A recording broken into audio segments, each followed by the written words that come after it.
Hello cricket lovers, welcome back to our channel. T20 world cup 2026లో మరో interesting match ముగిసింది.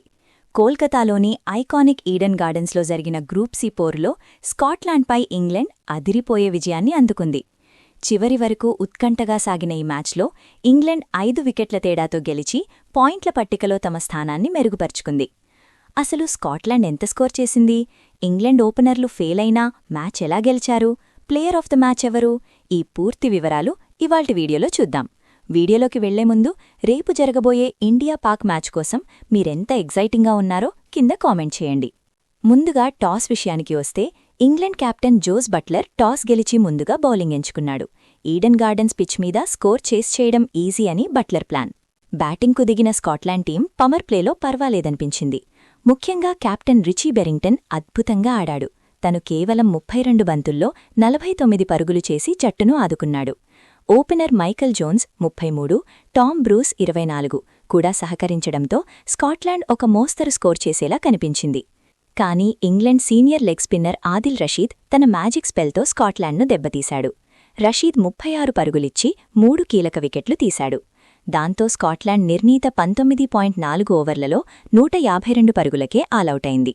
Jofra Archer, Liam Dawson చెరో 2 వికెట్లు తీసి స్కాట్లాండ్ను కట్టడి చేశారు. 153 పరుగుల టార్గెట్తో బరిలోకి దిగిన ఇంగ్లాండ్కు ఆదిలోనే గట్టి షాక్ తగిలింది. స్టార్ ఓపెనర్లు Philip Salt 2, captain Jos Buttler 3 అతి తక్కువ స్కోర్కే పెవిలియన్ చేరారు. స్కాట్లాండ్ బౌలర్లు మ్యాచ్ మీద పట్టు సాధిస్తున్న వేళ Tom Banton one man show మొదలైంది.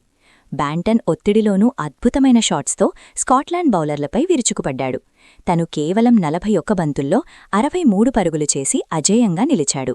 తన ఇన్నింగ్స్లో ఎక్కడా తడబడకుండా మ్యాచ్ను ఇంగ్లాండ్ వైపు తిప్పేశాడు. Young player Jacob Bethell 32, Sam Curran 28 కీలక సమయంలో బ్యాంటన్కు మంచి సపోర్టిచ్చారు. చివరికి ఇంగ్లాండ్ 18.2 ఓవర్లలోనే 5 వికెట్లు కోల్పోయి లక్ష్యాన్ని ఛేదించింది. స్కాట్లాండ్ బౌలర్ షరీఫ్ 2 వికెట్లు తీసి పోరాడినప్పటికీ బ్యాంటన్ ఇన్నింగ్స్ ముందు అది సరిపోలేదు.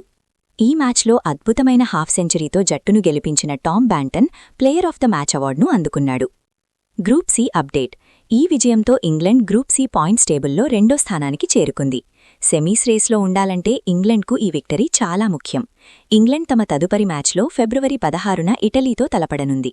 స్కాట్లాండ్ ఓడిపోయినప్పటికీ వాళ్లు చూపించిన పోరాట పటిమను మెచ్చుకోవాల్సిందే. సో ఫ్రెండ్స్, ఇది England versus Scotland match review. ఇక అందరూ ఆసక్తిగా వెయిట్ చేస్తున్న క్షణం రానే వచ్చింది. రేపు ఫిబ్రవరి 15 క్రికెట్ ప్రపంచమే స్తంభించిపోయే రోజు. India versus Pakistan. అహ్మదాబాద్లో జరిగే ఈ మెగా పోరులో ఎవరు గెలుస్తారని మీరనుకుంటున్నారు? విరాట్ కోహ్లీ సెంచరీ కొడతాడా లేదా బుమ్రా వికెట్ల వేట మొదలుపెడతాడా? మీ అంచనాలను కింద కామెంట్ సెక్షన్లో షేర్ చేయండి. India Pak match live updates మరియు ఎనాలిసిస్ కోసం మన ఛానల్ని ఇప్పుడే సబ్స్క్రైబ్ చేసుకోండి. వీడియో నచ్చితే లైక్ చేసి మీ ఫ్రెండ్స్కి షేర్ చేయండి. Thank you for watching. Keep supporting.